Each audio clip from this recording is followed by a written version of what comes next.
بورا کړي انتظار په انتظار وینو بهار ته بورا کړي انتظار په انتظار وینو بهار ته زه څه کوم بهار ګلان مې نه رسیږي یار ته او خندا او خوشحالي خو زما نشته په قسمت کې دوو کسو ته خندېږم یا یار ته یا اغیار ته بسم الله الرحمن الرحیم د زلاند ستورو ډیرو ګرانو کتونکو السلام علیکم زه زیشان احمد زیشان یو وار بیا ستاسو په درون خدمت کې د خپل پروګرام سره حاضر یم په دې هیله چې روغ جوړ او خوشاله وئ نن چې زمونږ کوم شخصیت سره مرکه را جوړه شوې ده یقینا چې د په نړیوال کچ ځان ته ځانګړی مقام لري په بلا فنکارانو د دې کلامونه ویلي دي دا زمونږ لپاره د ویاړ خبره ده چې نن زمونږ د هغې سره ناسته جوړه شوې ده او هغې مونږ تاسو ته مخامخ کوو جناب ډیر محترم ترکستان صاحب ستاسو ډیره مننه کوو چې مونږ ته خپل قیمتي وخت راوبخلو اعوذ بالله من الشیطان الرجیم بسم الله الرحمن الرحیم د ټولو ناول خو زه د وصال بای ډیره شکریا ادا کوم چې نن ماته د مقرره کا او زه د خپل عوامو سره د خپل کتونکو سره د خپل پښتنو ورونو سره نیغ په نیغه د ما ملاقات کو د ماته د مقرره جوړه کړه ډیره خدای سر تاسو خو یو نړۍ خلک پیژني خو غواړو بچ خپل پیژنګلو را سره وکړي زما نوم دی ترکستان افریدي زه د خیبر جنسه د باړې تحصیل سره تعلق ساتم او د ملک وارث خان افریدي کشر ورور یم او بس د شعر شاعرۍ سره د بچپن نه یو شوق و او بس هغه شوق په وجه اصل کې زما و زیات شوق د موسیقۍ د اورېدو سره خو هغه موسیقۍ اورېدل په ما باندې دونه زیات غلبه شو چې هغې زه شاعرۍ ته مجبوره کړم نو بس دا زما یو خپل د بچپن شوق و بس لګیا یو خپل شوق همغسې لګیا یو خپل محنت د پښتو دی ورته وی او که د علاقې ورته وی خو خپل خدمت دی بس د څونه پورې د وسه کېدی شي بیا به هم کوو بیا به هم کوو بیا به هم کوو ډیره خدای دا راته ووایي چې د څومره وخت نه تاسو شعر او شاعرۍ سره علاقه ساتئ ما خو ته څنګه تاسو ته وویلې چې زه په سکول کې تقریبا چې ما په اتم جومات کې سبق ویلو چې ما سره په کلاس کې یو ملګری نیم بل هم و چې د هغې هم همدغسې شوق و د شاعرۍ سره بس موږ به خپلو کې سره څوران ویجاړ شعرونه یو بل ته ویل راویله بس هغې نه هغه شوق بس مطلب دا دی چې بس زیات شولو اوس شکر الحمدلله دغه څونه وسه کېدی چې ډېر خو نه پوهېږو طالب علمان یو په شاعرۍ باندې ځکه چې شاعري خو یو سمندر دی مطلب دا دی چې موږ لا طالب علمان یو خو بیا هم خپل محنت خپل شوق د یارانو دوستانو ځان نه د هوښیارو خلکو د ناستې نه استفاده کوو لکه پویه ترې نه کوو دغه کوو ترې نه نو هغې په وجه باندې بس لګیا یو خپله شاعري چې څوم کولی شو کوي صحیح ده جی دا راته ووایي چې د غزل اصلاح هم د چا نه کوله غزل اصلاح په شروع کې موږ سره دی کې د باړې سره سایډ کې یو کلی دی سنګو ورته وایي دې ځای کې به زموږ ملګري یو ټولنه وه هغې کې به موږ ناسته پاسته شاعري ټول شاعران ملګري به باړې والا سنګو ده خو دا به ټول کېناستو پاسېدو په هغې کې زما یو ملګری و چې ابوالحسن ملا نوم یې دی نو هغه ما ته ډېره زده کړه ما هغه نه کړې ده او مطلب دا دی چې هغه ما ته زه په ډېر څه پوه کړی یم بیا د هغې وخت تېرېدو سره هغې سره زموږ د دې خیبر الله دې وبخي اتحاد افریدي صاحب زموږ یو مشر شاعر و ډېر ښه تکړه قابل انسان و بیا مې هغه سره ناسته کړې ده له هغه نه ما ډېره زیاته زده کړه کړې ده د اتحاد افریدي صاحب نه صحیح ده جی سر تاسو کوم ادبي ټولنو سره تعلق ساتئ نو په هغه وخت سره خو مطلب دا چې د باړه کې ادبي ټولنې خو ډېرې وي خو لکه د ملګرو مشاعرې به وي یو ځای کې سنګو کې به وي باړه کې به وه جمرود کې به وه لنډي کوتل کې به وه یا د حمزه بابا مشاعره به وه یا به د خیبر افریدي یا خاطر صاحب والا مشاعرې به دوستانو را جوړې کړلې نو هغې کې به هم خامخا شرکت کولو کله کله به رحمان بابا مشاعره به وه هغې ته به هم تللو خو بس بیا مصروفیات دومره زیات شو چې هغه شعر مشاعرې دا کیسې رانه دغه شولې چې بیا پکې بس نورې خبرې راووتلې موسیقۍ لاره مې اختیار کړله او موسیقۍ په لاره باندې بس خپل چې څه مات ګوټ کلامونه وو دغه سندرغاړو زمانه ویلي دي ریکارډ شوي دي زموږ پښتنو وروڼو اورېدلي دي ډېره ښه ده جي. سر تاسو په کوم صنف کې ډېر کار کړی دی؟ غزل هم ډېر لیکلی دی، نظم هم ډېر لیکلی که نثر څه؟ ما خو زه خو زیات لکه غزل او د رباعي شاعري ما زیاته کړې ده. شوق مې د غزل او رباعي سره دی، بلکې زما دوستان دي، ملګري دي، لکه جلال بیار صاحب دی زما ډېر ښه ملګری دی، ډېر یو قدردان انسان دی. او هغه دا ټول زما څونه ملګري نږدې ملګري کم شاعران دي، دا ټول د غزل شاعران دي، د غزل شوقیان دي. څوک بنجو غږوي، څوک رباب غږوي، څوک ستار غږوي. نو مطلب دا چې هغه ملګري داسې دي چې دا ټول شوقیان دي د غزل. په هغې وجه باندې بل زه زیات متاثره چې یم او د غزل سره مې شوق زیات دغه شوی دی، نو زه خاطر افریدي د شاعرۍ نه ډېر زیات متاثره یم. نو په هغه وجه زه هم د غزل شوق کوم او غزل لیکم زیاته. صحیح ده جی. سردار راته ووایي تاسو د ټولنې خبره مو کا، دا راته ووایي پښتو ادب کې د ټولنې څه کردار دی او نوي کول دپاره دا څونه فایده لري؟ نو دا خو داسې وي د ټولنې مثال د یو اکیډمۍ غوندې کې وي. ټولنې ته خو شاګرد کوي، که استاز وي، که نوې شاعري، که زوړ شاعري، علاقایي خلکو ورسره مینه محبت هم هغه ناستې سره هغه راغونډېدو سره جوړېږي. بل د یو بل د غم درد نه ښې بدې نه هم خبر شي، د یو بل ته اسلام وشي، کم پکې نوي شاعران راشي د هغوی نور هم شوق پیدا شي، زیاتېږي ورسره. نو ټولنه کې دا فایده وي چې لکه علاقایي خلک یو ګپ هم جوړ شي او ګیدرینګ هم وشي، او کم نوي شاعران وي، چا شوق وي، چا دغه وي، د هغې حوصله افزایي هم ورسره کېږي، د هغې پوهه هم زده کړه هم ورسره کېږي. نو بس په ټولنه کې دغه یو فایده وي. سر څنګه چې تاسو ته پته نن سبا د سوشل میډیا دور دی، نو په دې باندې په دې سوشل میډیا د فیسبوک د لارې یا داسې نورې، نو موږ ته ډېر ښه شاعران ملو شو. نو دا فایده خو یې کړې ده، خو دا راته ووایي چې پښتو ادب له سوشل میډیا څخه نقصان هم ورکړی دی که نه؟ نقصان به ولا سوشل میډیا څه ورکړي؟ دا خو مطلب دا دی چې دا یو لنډه لاره ده، یو اوږده لاره وي چې لکه اوس دا مشاعرې شولې، دا ټولنې شوې، دا لږه اوږده لاره ده. سوشل میډیا خو ډېره یو لنډه لاره ده. مطلب دا دی چې پښتو له هم ترقي ډېره زر ورکولی شي او شاعر له هم فایده ورکولی شي. او نن سبا دور د میډیا دی، نو زیاته خلکو توجه په میډیا ده او ډېر زیات خلک ترېنه فایده اخیستی شي. خو چې څوک ترې فایده اخلي، نو سوشل میډیا خو دا بس یو اسانه لار ده، یو لنډه لار ده او یو فایدهناکه خبره ده. نقصان به والله څه ورکوي سوشل میډیا؟ صحیح ده جی. ډېره مننه کوثر ستاسو د وخت راکولو. ستاسو کلامونه ته غوږ یو، نو خپل کلامونه را سره شریک کړئ. ما غزل دی وی چې اوس چې خفه شوې جنازې له مې بیا مه رادرومه، اوس چې خفه شوې جنازې له مې بیا مه رادرومه، خفه چې مړ شم ادیرې له مې بیا مه رادرومه، اوس چې خفه شوې جنازې له مې بیا مه رادرومه، خفه چې مړ شم ادیرې له مې بیا مه رادرومه. او زه خو به مړ یم صنمه، خو یو سوال درته کم، زه خو به مړ یم صنمه، خو یو سوال درته کم، د مرګ نه پس خوشي کوڅې له مې بیا مه رادرومه، زه خو به مړ یم صنمه، خو یو سوال درته کم، د مرګ نه پس خوشي کوڅې له مې بیا مه رادرومه.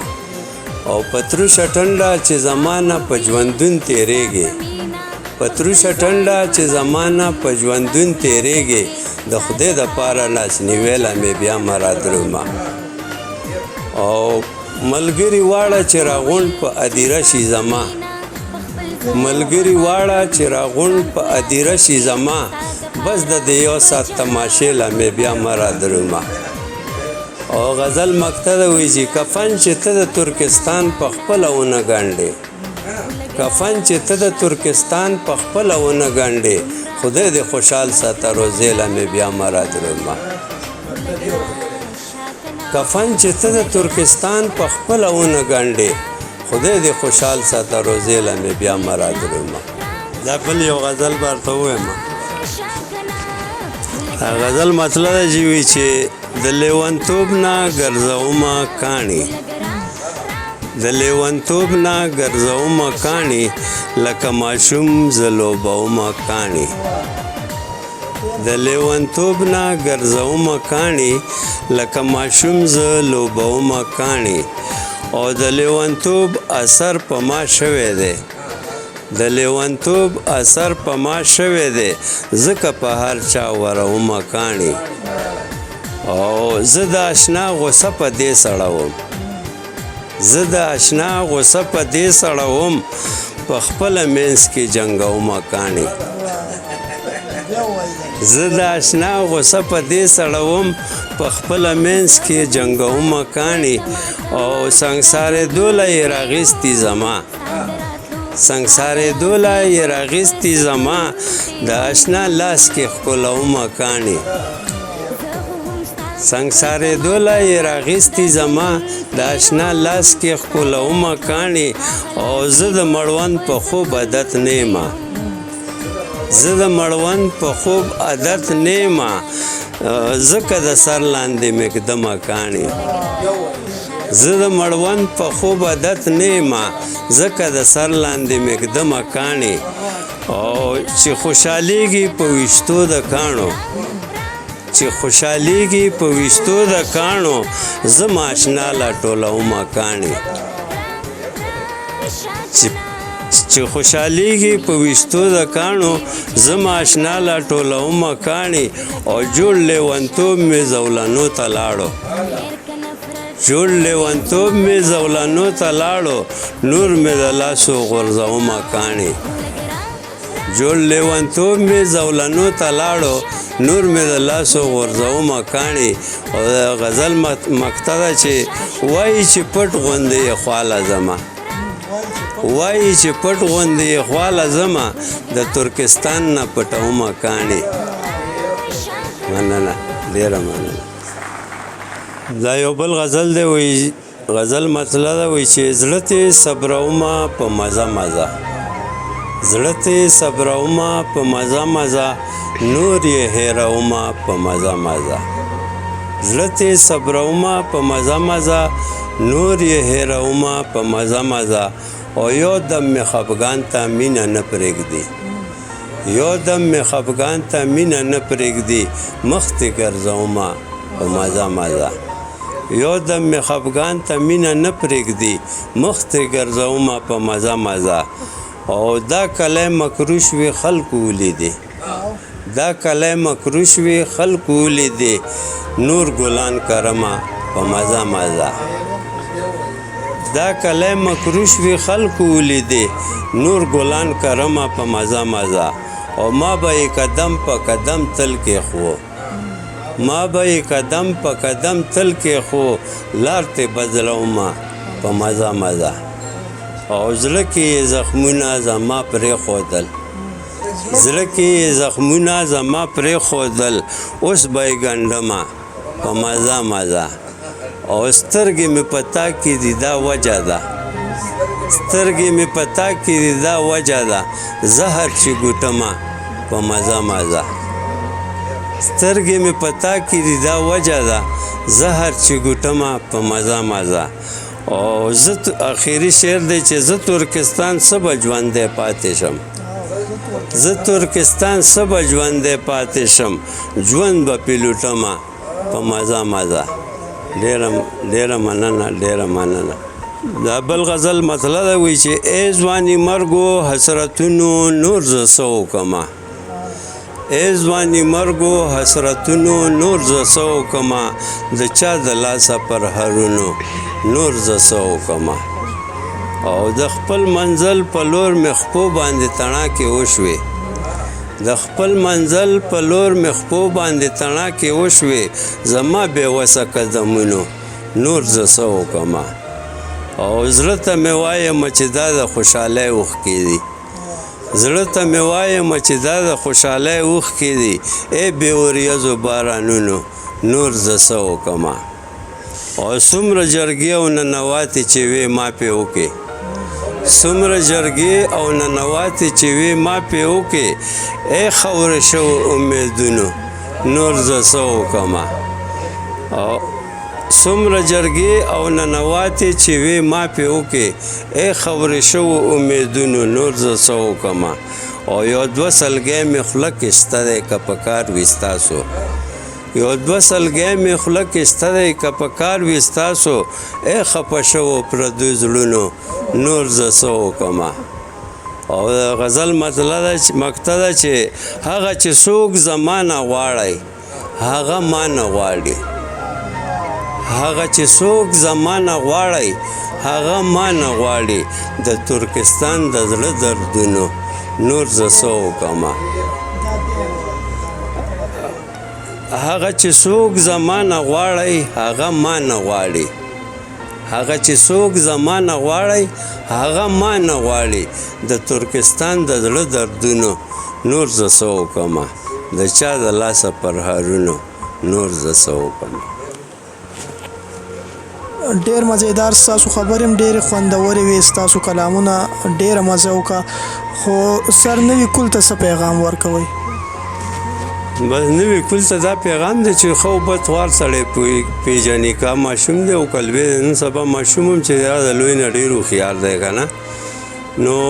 وخت پوره من وخت تېرول پکار دی جنګ جګړو یا مسلو دا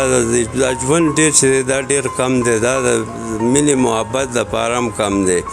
هغه یو شاعر وایي چې یاره زه حیران یم چې د خلکو ته جنګ جګړو ته وخت څنګه میلاویږي او د جنګ جګړې کوي دا خو د مینې لپاره هم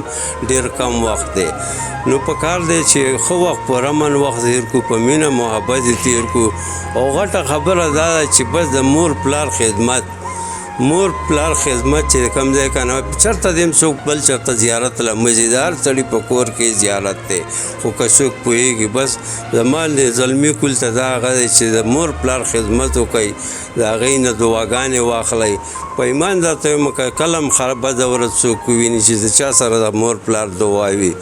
بس دا زما ریکویسټ دی دا زما تاسو ته سوال دی چې د مور پلار خدمت کوئ د هغې نه دعاګانې اخلئ او بس په خپله کې مینه محبت د جنګ جګړو د هغه وخت نه دی او په اتفاق سره اوسېږئ علام آباد او خوشحاله لره ډېره مننه ستاسو مثال به اسلام یو جهان مننه چې تا ماله دا وخت راکړو زه د خپلو قدرمندو پښتنو سره نیغ په نیغه زما پېژندګلي وکړله او ما ورته خپل د زړه خبرې د کلام په شکل کې پیش کړلې ستاسو یو جهان مننه جي ډیره مننه کوو د ترکستان صاحب هم خپل قیمتي وخت چې موږ ته راوبخلو د وصال صاحب هم ډیره مننه کوو چې دا دومره قیمتي مرکه هغې را جوړه کړه بیا به راځو انشاءالله د یو نوې مرکې سره د یو نوي شاعر سره تر هغې پورې د الله په امان